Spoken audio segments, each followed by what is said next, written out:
بسم الله الرحمن الرحيم والتين والزيتون وطور سينين وهذا البلد الأمين لقد خلقنا الإنسان في أحسن تقويم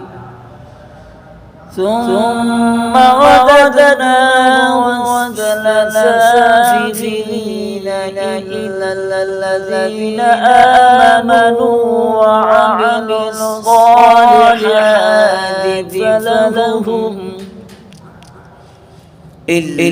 الذين آمنوا وعملوا الصالحات فلهم أجر غير ممنون